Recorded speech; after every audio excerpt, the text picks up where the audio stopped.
Hello, dear colleagues.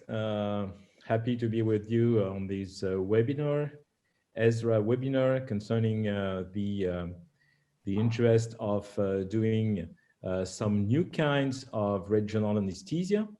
The two kinds of regional anesthesia we will see are the WALANT done by the anesthetist. This is the first one.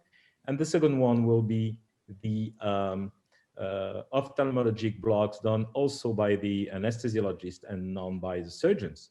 So this seminar, it's a non-CME webinar. You have to use the question and answer feature for all the questions you will have at the end of the sessions after both lecturers have done their lecture. You will have a certificate of attendance available if you want at the address that you see on the screen.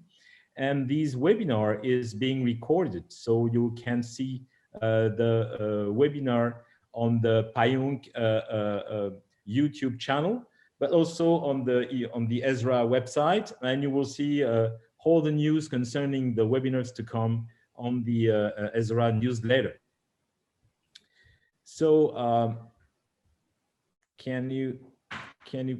okay, so the faculty, my name is Xavier CAPDEVILA. I work in Montpellier University Hospital, and I'm the head of the department of the La Péronie University Hospital. And I have the honor and the pleasure to share the webinar with two good colleagues and friends. The first one is Dr. Sébastien BLOC. Sébastien is an anesthesiologist and works in the Drouot clinic in Paris, in France. And it is a very well-known anesthesiologist in the world of regional anesthesia. And the second one is Dr. Mehdi KACHA, and Mehdi works as an anesthesiologist in the Ophthalmic Institute, and he is really a very, very well-done anesthesiologist concerning the ophthalmologic blocks. Obviously, we have to disclose that there is no financial interest or affiliation concerning the topic discussed in this presentation. And we have to keep in mind that it is a webinar from PAJUNK at the ESRA website.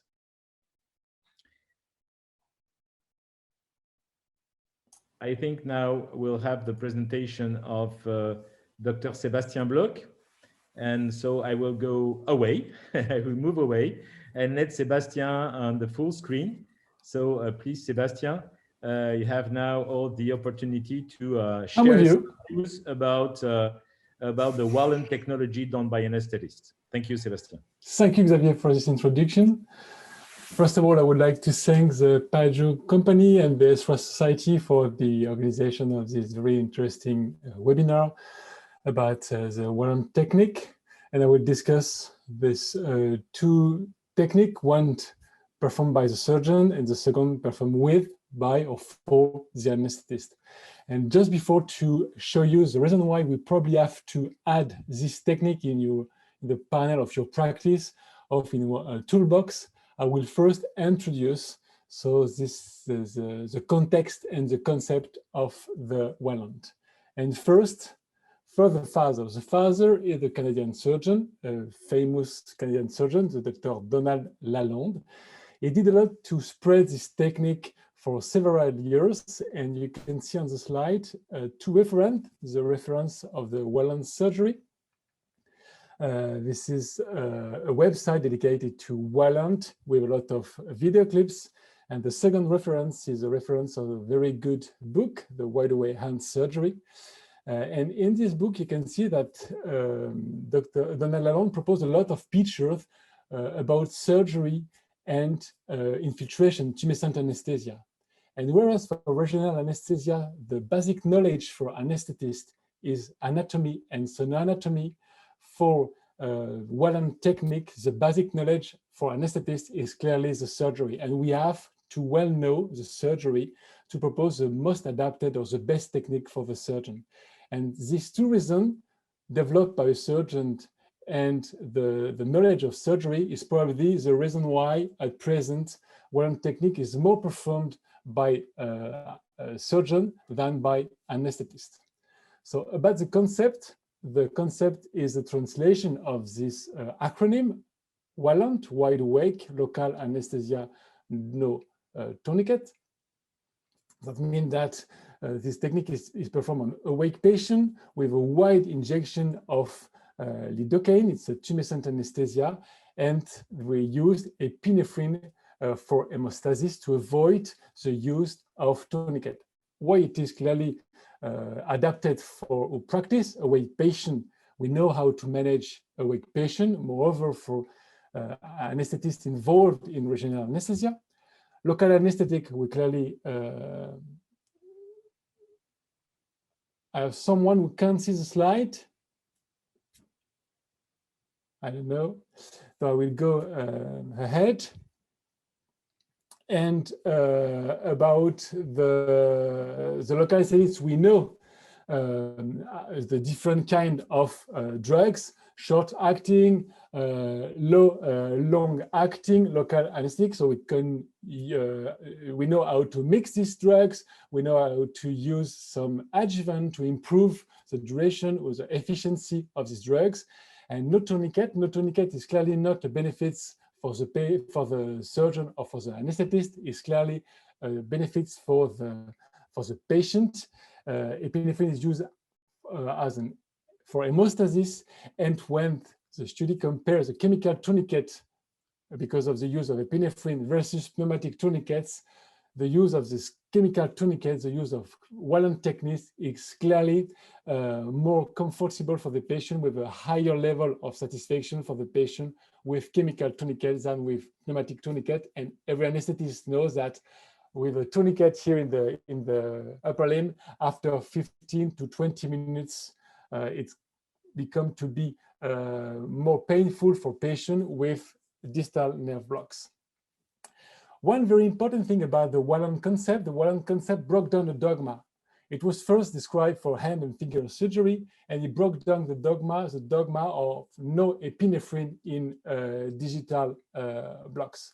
Here, two references to article, one from Donald Lalonde and the other one from another team, and they assess the complication of WALANT technique in a wide cohort of patients, 3,000 people in one study and 1,000 people in the other study. And they describe no complication, no ischemia. And when you look to the methodology, the conclusion first, the author suggests that the correct application of epinephrine in digital block is appropriate and defend its use. But we have just first to look at the methodology. And in the methodology, they give the contraindication of WALANT technique. And these contraindications are vascular pathologies, Raynaud and Berger disease, ring infiltration, or sickle technique with epinephrine. And this is a picture I took last week for a surgery of the finger. We used no WALANT technique, but distal nerve block, and the surgeon used ring tourniquets. So we don't have any dedicated ring tourniquets, so he used gloves, and he clamps the gloves. He clamps the gloves just to avoid, to forget the gloves and to have as a complication an ischemia of the finger. Other contraindication or recommendation is the use of low dose of epinephrine. With a high dose of the epinephrine, you have a higher risk of ischemia. And other recommendation is the wrong injection. Just a case of a wrong injection with large complication. It was a case of a woman. She had a first surgery in one hand and second surgery with, as you can see here, ischemia. It was for a trigger finger, ischemia of the finger and amputation. And this ischemia was due first by the wrong injection. A wrong injection, the injection into the sheath here of the flexion tendon, induced a wide spread of local anesthesia with a wide ischemia of the finger. And it could be a reason of ischemia and implantation. But when you inject in the subcutaneous area, you have a very adapted ischemia just in front of the surgery. That is enough, and that is one reason why it's probably a good technique for anesthetist, because we perform, and I will show you just after, we perform this surgery under ultrasound. It's that in that way, it's clearly easy to inject in the right area and to avoid this injection in the flexor tendon sheath. And I will show you just after a video clip. The second reason of ischemia was, first, the wrong injection, and the second was the no use of the antidote. There is one antidote, the phentolamine, that reverses the ischemia, and this is two injections, one with the antidote in the territory of injection of the epinephrine, the other one without injection of phentolamine. And you can see that here, after injection of phentolamine, you have here the milligrams per milliliter to inject, and you have the white color of the finger. After the context of the WALANT technique, the context is also the translation of this acronym. So it's Wide Awake Local Anesthesia, no theater, because for most of surgeons who use this technique, it's the development of office surgery. So for surgeon, no tourniquet means no sedation, and the initial concept was really a technique without any sedation. No sedation means no monitoring. No monitoring means no theater. No theater means no full sterility, but for most of the surgeon who practice this WALANT technique, they don't need a full sterility, but just sterified, and it's clearly the development of the office surgery. And one example of the no risk of complication due to the only use of sterified is a study from Donald Lalonde.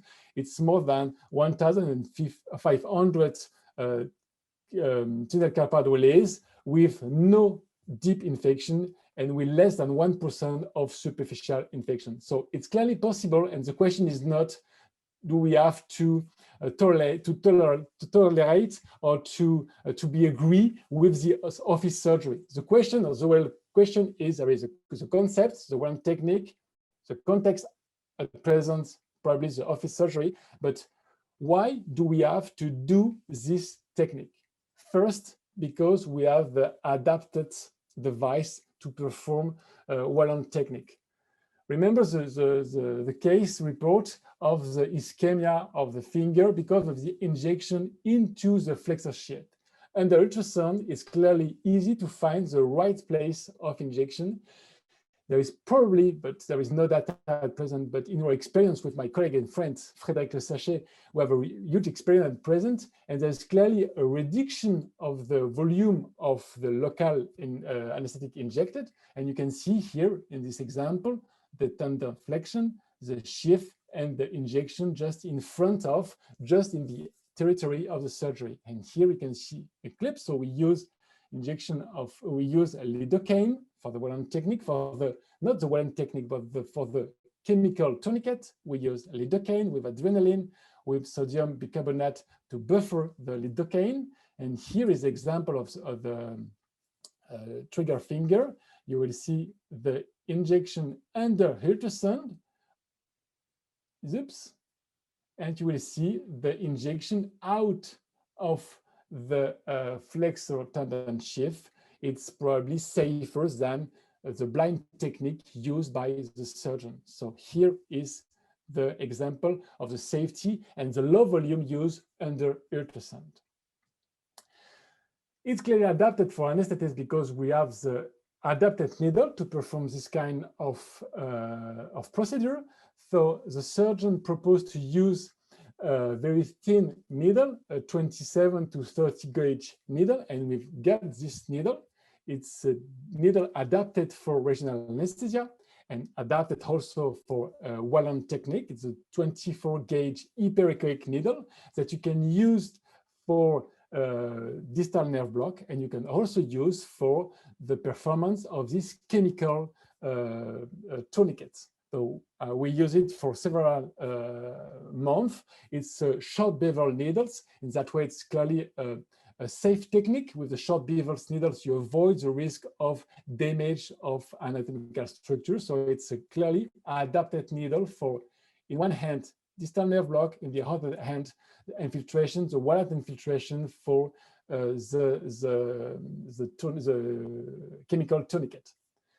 Adapted device, adapted needle, adapted practice, because we can propose to the patient and to the surgeon the combination or the right combination of distal nerve blocks for anesthesia and analgesia, and WALANT infiltration for the chemical tourniquet. And we can decrease the volume of local anesthetic use for this chemical tourniquet. Here is the example of the Carpal for Carpal tunnel release. It's a technique we use every day. So it's first the performance of distal nerve blocks at the wrist, median nerve blocks, and ulnar nerve blocks with this very thin needle. We have long-acting local anesthetic for the analgesia in the postoperative period, and we also use an infiltration as a chemical tourniquet from the wrist to the palmar arc artery. So that's also a benefits of using the ultrasound. You can find this landmark and inject in the right area right in front of the median nerve to avoid the risk of median nerve damage in the subcutaneous tissue in the white in a wide area for these chemical tourniquets. About the distal nerve blocks keeps the benefits of the WALANT technique. The one benefit is clearly the chemical tourniquet. The second benefit of the WALANT technique is the preservation of the mobility of the patient, of the hand or foot or legs. And the preservation of the mobility have two benefits. The first one is sometimes important for the surgeon that can check the quality of the surgery. I will show you some clips. And the second benefits of the mobility is the autonomy of the patient. When patients are able to move their hand or are able to work at the surgery, they are also able to take a snack alone, they are able to wear themselves. So it's clearly direct benefits in terms of surgery and in terms of autonomy. So here, two clips of the benefits of the mobility during the surgery. Here we can see some implants, and here the check of the right quality of surgery, and the surgeon is very happy. And the second one, it's also tenosynosis surgery, and the surgeon can see the quality of the surgery at the end of the surgery. So clearly a benefit for the surgery, and also, as I said just before, benefits in terms of autonomy of the patient. Adapted device, adapted needle, adapted combination, and adapted indication. WALANT technique was first proposed for hand and finger surgery.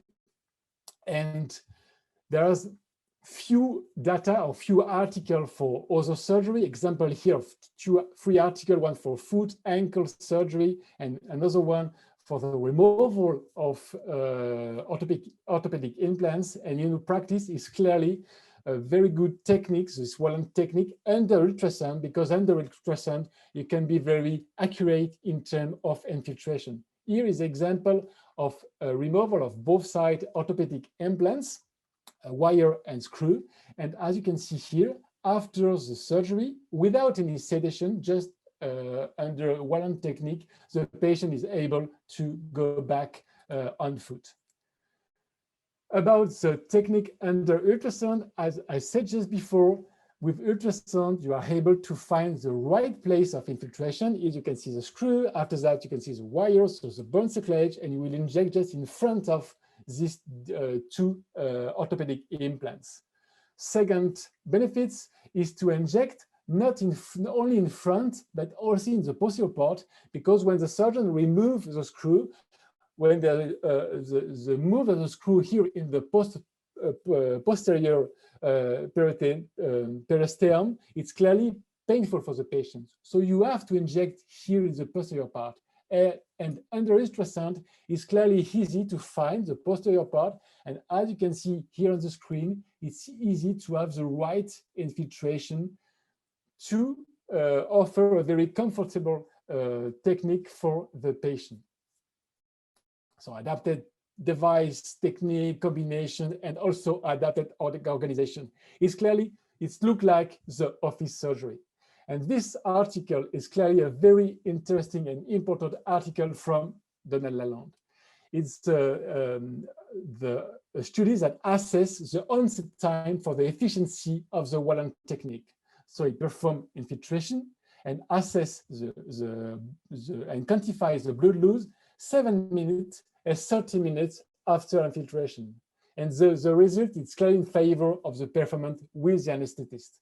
The efficiency of the WALANT technique is after 26 to 30 minutes. So the golden hours of the golden minutes of the regional anesthesia. So it's clearly a very adapted technique with anesthetist, because during we have time to perform blocks, and we can propose the right onset time for the WALANT technique and for the surgeon.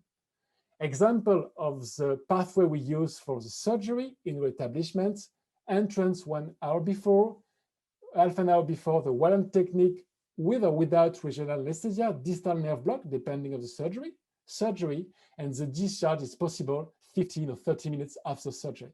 Just one clip to support this organization. So the patient arrive, just a very quick check by the nurse before to go and to arrive in the dedicated room for regional anesthesia, so for WALANT technique and distal nerve block. Here it's an example of carpal tunnel release. So we use lidocaine and sodium carbonate. And here you can see it's Frédéric Le Sachet, my colleague and friend, will perform first the distal nerve block, and after that the chemical tourniquet, because WALANT in practice is clearly a chemical tourniquet. The autonomy of the patient is preserved, so it's able to go, because we use no sedation, is able to go in the theater for the surgery with the surgeon. Here you can see on the screen there is no blood on the screen. And after that, the patient is able to go back to the unity to take a snack. The mobility is preserved. He can take a snack, he can wear himself and go back home very quickly. So it's clearly, in my opinion, the same organization than the office surgery. And this technique with anesthetist is clearly safe, accurate, and with a high comfort for the patient. To summarize, why do we have to have this technique in your toolbox? Why WALANT by anesthetist? Because we perform with a very good device, ultrasound, to perform the right injection, the right volumes, so a safe technique. We can propose to the patient and to the surgeon the right combination of block, the chemical tourniquet with the WALANT, and distal nerve block for the anesthesia and the analgesia. We can combine some local anesthetic, short-acting, long-acting, to have the best analgesia, and we have the dedicated needle. Why with anesthetist? Because we can propose to the surgeon the right onset time. We can preserve the mobility if the surgeon wants to check something during the surgery. The autonomy is preserved, and it's clearly the best or the right pathway for the patient. So thank you for hearing me during these 20 minutes. If you have some question about the WALANT technique, Xavier, if you have some question, I'm here, or no? We switch first to, yes, we will have the question at the end. We will have the question at the end. Okay, so now we will see the presentation of Mehdi, KACHA, and after we'll have the question and we will answer all the Q&A of the participants. Okay, thank you. Hello, everybody.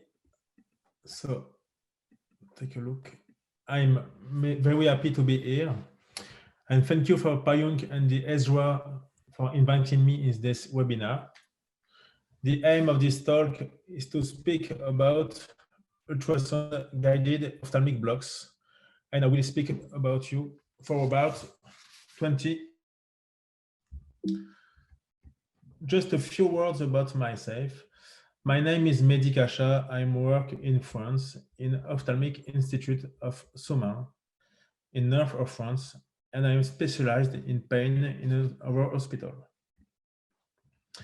But at first, it was difficult for me to make the presentation in English, so I hope you will be understanding. First of all, in the 2000s, the topical anesthesia was developed for the cataract surgery. But we won't speak about that. We are here to speak about blocks and blocks by anesthesiologists. In introduction, the anesthesiologist world in ophthalmic surgery is debated. Even if our specialty is very interesting, can we speak about the end of the golden age? Because from the surgeon's point of view, topical anesthesia is reference for the cataract surgery. Sedation is convenient and sufficient. Surgeons are interested by hypnosis. Locoregional anesthesia is possible but practiced in the surgical site. Surgeons can even do locoregional anesthesia. Moreover, locoregional anesthesia, as Ripart said, is not easy, have risk perforation, hematoma or trouble-bar hemorrhage, chemosis, intraoperative flare-up, diplopia, total spinal anesthesia, and subconjunctival hemorrhage. So the question is, has the needle become old school? But if people don't practice often locoregional anesthesia, the question is, are we able to make qualitative locoregional anesthesia? And are we able to teach the residents these techniques? But the anesthesiologists make the medical part. We are an additional person in the management of the patient.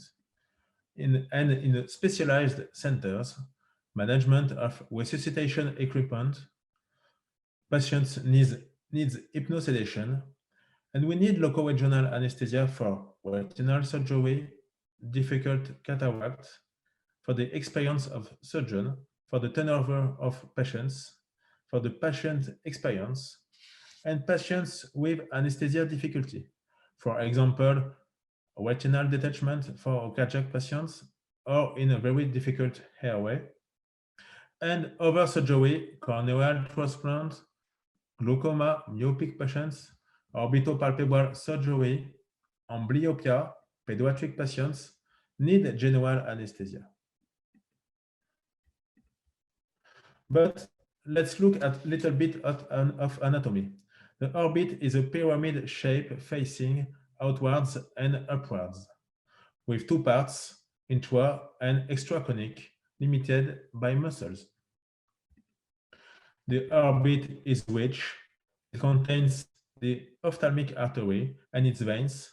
It contains muscles, wide superior, wide interinfernal, wide lateral, and wide inferior. Optic nerve. It contains oculomotor nerves and the sensitive nerve, lacrimal, frontal, long and short nasociliary. All of these nerves are in cellulitis space. The eyelid nerves are from facial nerves and from the oculomotor nerve. Here is the three layers of the eye. The first, episcleral and conjunctival, and there is communication between this space and aponeurosis muscle. The second are cornea and sclera, and the third, choroid and retinal. The eye is divided into two parts, anterior segment and posterior segment. The anterior segment is limited by lens, and the posterior segment with the vitrea. Optic nerve is covered with a layer of arachnoid tissue. So this explains, if you put the needle into this, we have a risk of total spinal anesthesia. Now we have eyes in the right place. Let's see the different punctures with peribulbar, retrobulbar, and caruncular points. I don't practice superior block, so I won't talk about this today. So first look at the periorbital block. There are two possibilities. Puncture in the 1/3, 2/3, or in the caruncular. It's an extraconic block, so it can fail in 10 to 30% of cases. There can be communication between extra and intraconic space, as Rupert said. The problem is the necessary volume effect, 6 to 10 milliliters. And on this anatomic view, periorbital block diffusion seems to be similar to the retrobulbar block. So retrobulbar block is an old block from 1934. The same point as periorbital block make the puncture, but we have to put the needle up and towards the nose. It's intraconic block. The volume necessary is from 3 to 5 milliliters, and the blocks seems to be very dangerous, risk of perforation and total spinal anesthesia. Third, the subtenal needle block. As Rupert said, easy to teach, easy to do. We have to take the conjunctiva and verticalize the needle. And when the eye is in the right position, we can inject and we have a protrusion of the superior eyelid. If we have a swelling of the inferior eyelid, this technique can fail. With low volume, we can make cataract surgery. So that's why we will see after how to succeed all the time. With high volume, we can make vitreoretinal surgery. Also, we can make blocks with cannula. We have to make a dissection of the conjunctiva and put a cannula behind the eye in the subtenance space. So we can have chemosis and subconjunctiva hemorrhage with this technique. But all these techniques need sedation because of stress, fear of surgery, fear of the needle, and we mustn't make too deep sedation because of the rehabilitation. The problem with local regional anesthesia are complications: orbital hemorrhage, globe perforation, expulsive hemorrhage, grand mal seizure, and diplopia.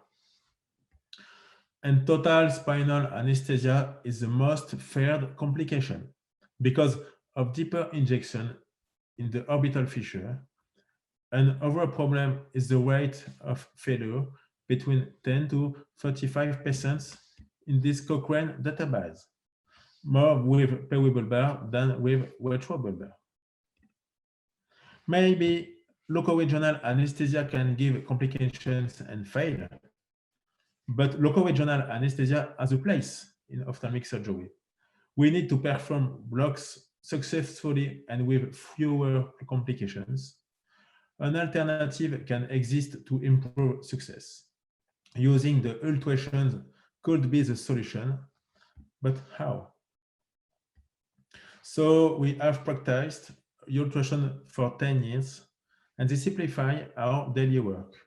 Also, ultrasound have proved their effectiveness, their safety. They allow development of nerve blocks. They allow reduction of volume. In the eye, we can detect difficulty. There is an ergonomic complexity with the probe and eye, but we are enthusiastic about the possibility of seeing the local injection and the succeed of the block. But we have to use the right probe. The right probe should be not larger than the eye and can see the orbital fissure, the needle, and the injection. But be careful, ultrasound could have an impact in the eye because of the energy of ultrasound. We have to set up the mechanic index inferior to 0.23 and the thermic index inferior to 1. Here is the first description French of Lucie Bellac. The holy grail with local regional anesthesia is to decrease complications, decrease failure rate with success all the time, avoiding traps, with less volume, with reproducibility, and easy to teach. So here are some publications, and the first was in 1995 by Birch. And after Louisette and Lucy Belloc had developed the process. First of all, we can speak about sono anatomy. We make the screening. The probe is on the eye, vertical and horizontal. So we have two views and so many questions.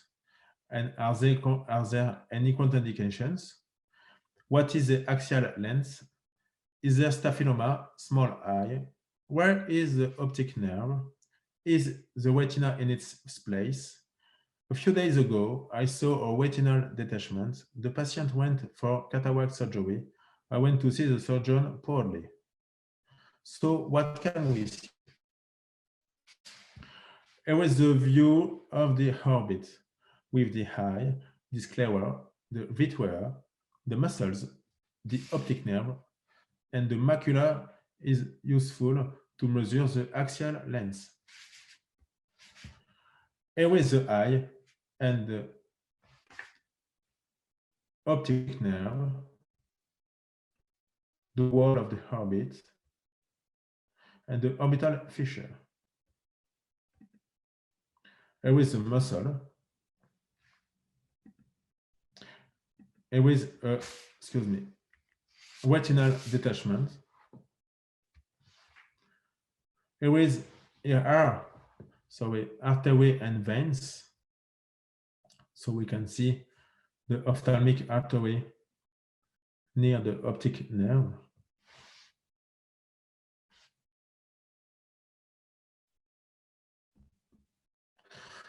If you want to measure the axial length, you can put the cursor on the macula.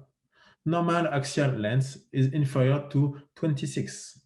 After, we can speak about staphyloma. There is a staphyloma with eye with 32 millimeters. Now, and here is staphyloma, fragilization of the eye and the sclera, and the risk of perforation is increased. So we can see a view. So it could be difficult to make the puncture with the needle. Now we can see about the second point, the guidance. So we know the structures. Where can I put the needle? Should I make retrobulbar or peribulbar or subtenance block? In my opinion, peribulbar block is excluded from this process today, and also it's useful to perform retrobulbar and subtenance block. And if it's possible to see the local anesthesia and the needle in intraconic space, it will be more difficult to see local anesthesia at the extraconic space. So we can see the visualization of the needle, the diffusion, and if diffusion is not satisfactory, how can I redirect the needle? And even I have difficulty, can I put the needle? The guidance M is to perform safety, efficacy, and reproducibility. But where is the target? The target is not too deep. It's in the gray circle immediately behind the eye. The purple circle is too deep and near the orbital fissure. But the needle is the crux of the problem. When we make the puncture, it's difficult to see the needle. We have to manage the skin, the eye, and the conjunctiva. So first, I make the skin puncture, and second, I take the probe, and third, I try to visualize my needle and its progress behind the eye. For retrobulbar, we can see the needle behind the eye, and we can inject without touching artery and nerve normally. For subtenance block with needle, we can see a needle with a different view. We put the probe laterally of the eye, and we can see the needle is not in the muscle.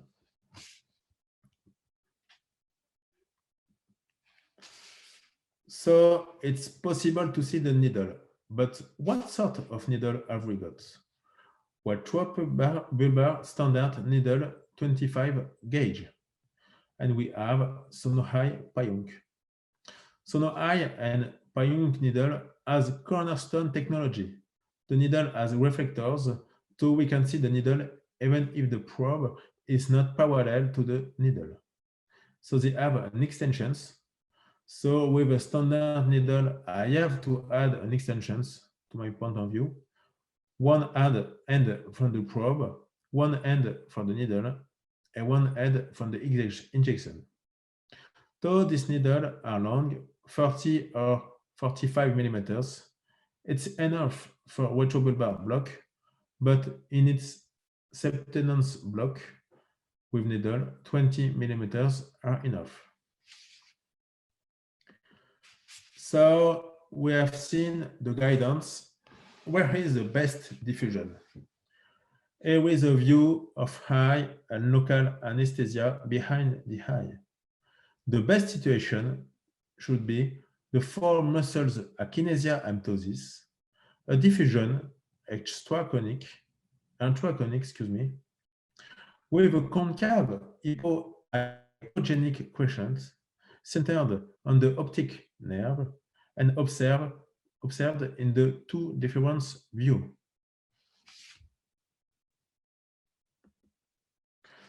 So let's see a diffusion video. We can see the diffusion like a bat with its wings.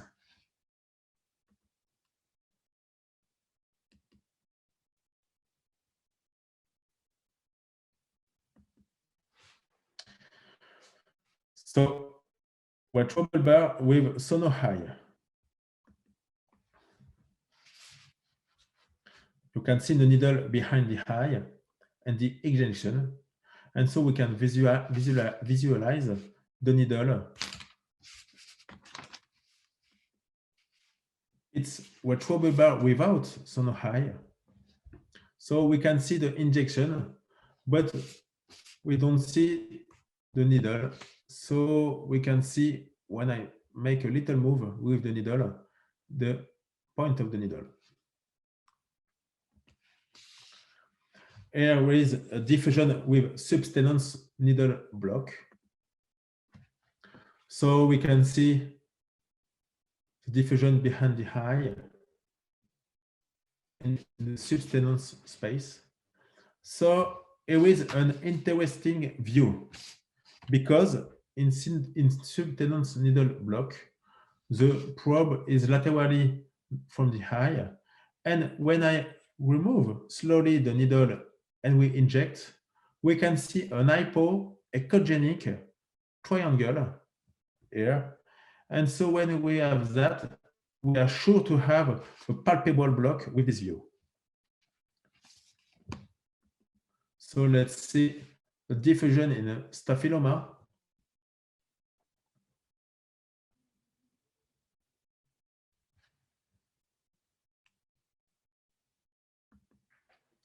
So here is a diffusion with subtenance cannula.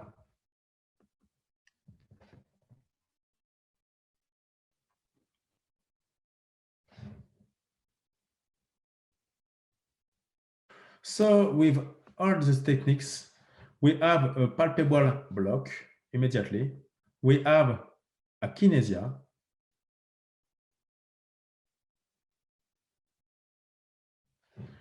We have no flare-up.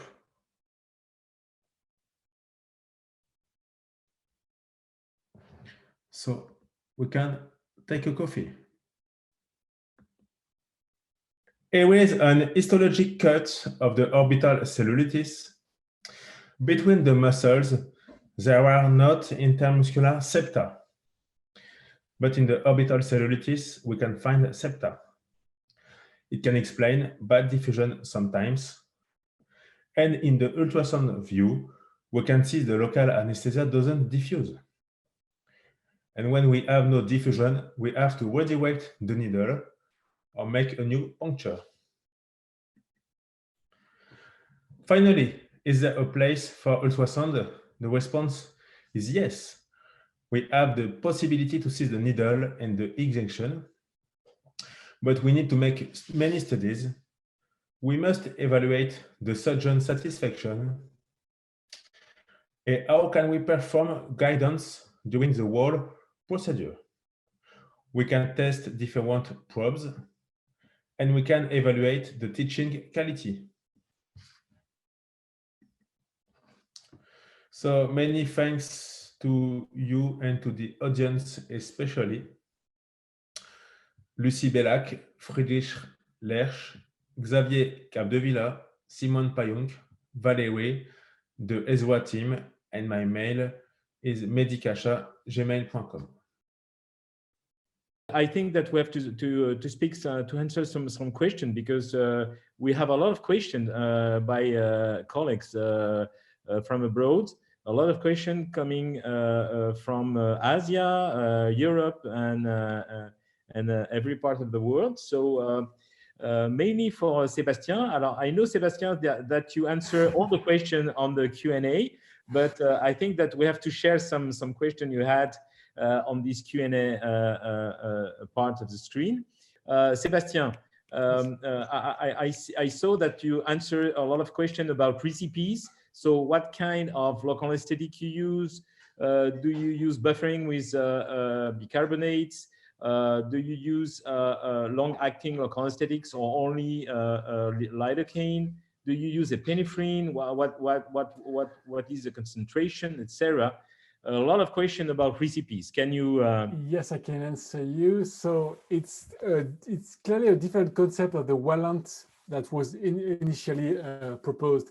The WALANT we use is clearly the use of lidocaine and epinephrine, and we have the mixed of lidocaine and epinephrine. We use lidocaine 1%, and we use it just in the area of the surgery. So it's clearly for the chemical tourniquet. And for the anesthesia, depending on the surgery, most of the time we use long-acting local anesthetic with distal block for foot surgery and for hand surgery, clearly to preserve the mobility. After that, buffering with bicarbonate, it's clearly depend if we use just WALANT or if you add WALANT and distal block. When we add WALANT and distal block, we perform first distal nerve blocks. And after that, we perform the WALANT technique under distal nerve block, so under regional anesthesia. And that way, it's not painful for the patient. And I'm not sure that buffering with bicarbonates is clearly necessary. When you want to mix bicarbonate and lidocaine with epinephrine, it's 1 ml of bicarbonate for 9 ml of lidocaine. Okay, perfect. Some other questions concern the difference between the distal sensory blocks and the WALANT, and the association of both techniques. And when do you prefer to do the blocks alone, or the WALANT alone, or the combination? And if you use the combination, do you use the same concentration of local anesthetic to limit the risk of motor blockade, for instance, in your patients?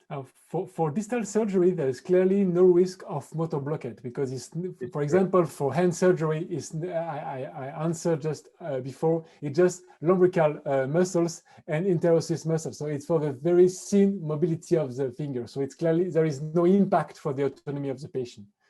First, it's the same for foot surgery, but it's clearly different for knee surgery or clavicula. When you remove some orthopedic implants on the clavicula, it could be different. But for finger, hand, and foot surgery, there is clearly no impact of distal nerve blocks. So when it's possible for us to perform distal nerve blocks, we first perform distal nerve blocks, because it's a real technique of regional anesthesia with a good efficiency and with good analgesia. And the WALANT is just infiltration in the area of surgery for the chemical tourniquets. The benefits of a white anesthesia is probably, and in my opinion, more comfortable for the patient. When it's just a WALANT in front of surgery, it's good for minor surgery, but for major surgery for the patient, it's not very comfortable to feel something in the finger or to feel something in the hand on the wrist. So the combination clearly depends on the surgery, and moreover, it depends on the relation you have with your surgeon. And this technique of WALANT, of addition of WALANT and distal nerve block, is clearly depending on the relation you have with your surgeon and the discussion you have to find and to propose the best technique. It's very important. I think that we have to reconsider that the WALANT should be now in our hands. It's very, very important because we have to know that all the risk of toxicity about local anesthetics, or it can be local, it can be general, it can be systemic, and all these risks are very well known by the anesthetist and a little bit less well known by the surgeons, to be honest. And another thing important, and it is a question for you, Sebastian, but also for Mehdi. The fact that you use ultrasound guidance in spite of doing that as a blinded technique, do you have the feeling that you decrease the volume you use for the technique? It can be the WALANT, but also the ophthalmic blocks. Sebastian first. For WALANT, clearly, I have no experience of WALANT technique as a blind technique. I have just the experience, but I have the same feeling that when we switch from blind technique or nerve stimulation technique for regional anesthesia and regional anesthesia under ultrasound technique, clearly, I'm sure that we inject in the right area, the right volume, and there is no necessity to inject a wide volume just to be sure that you will be efficient, because you really don't know where you inject. So I'm sure, there is no data, but I'm sure. Mehdi, you have the same feeling? You decrease the amount of local anesthetic you use for your ophthalmic blocks? So in the beginning, I don't use less volume because I make as I make in the blind technique.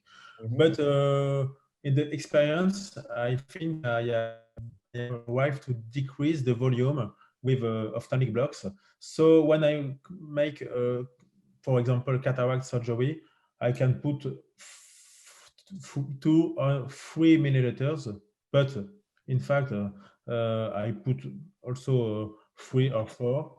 And in the retinal surgery, if you want to have an akinesia and the palpable block, I saw we have to make the block very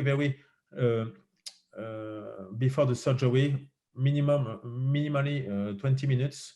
Mm-hmm. So we can, I think it's possible to make the surgery with 4 milliliters for have a complete block. Okay. Seb, another question. Yes. It seems very important to put the needle in the right part. So you use a specific needle. Yes. For sono tap needle. And I know that Mehdi used a sono high needle. We saw the needle on the screen some minutes before. It's very important because you don't have to put the needle tip within the tendon sheath, right? So you should be very cautious about that. You should be subcutaneously and not too deep to limit the risk of the technique, right? Yes, right. And we use this needle because it's a very thin needles. And you can use it for both WALANT and regional anesthesia. For just regional anesthesia, you can use the dedicated needle you want. But for the WALANT technique, this one is very thin and very clearly really adapted for WALANT injection. Okay, so I think it's very important now because we saw both technique. It was for the WALANT, but it is also for the ophthalmic block. We steal the technique from the surgeon at the beginning. It is very, very important, and I think that we have to do that again for different kind of techniques, and to let the local anesthetics and the regional anesthesia in our hands. Finally, Mehdi, another question. Do you use some adjuvants with your local anesthetics, or you use only local anesthetics? And the second question, are you a little bit afraid about the toxicity of some local anesthetics you can use in these blocks, or never? So I don't use adjuvant with these blocks, but it's an interesting question because excuse me, because surgeon ask me often to use bicarbonate with my local anesthesia. And so I say in the beginning, yes, yes, yes, but I didn't do that. Yeah. And so I have no opinion for the bicarbonate, but for the catapressant, I don't use, and I don't use corticoid also. So you don't use clonidine and steroids, right? Okay, excuse me, clonidine and corticoid.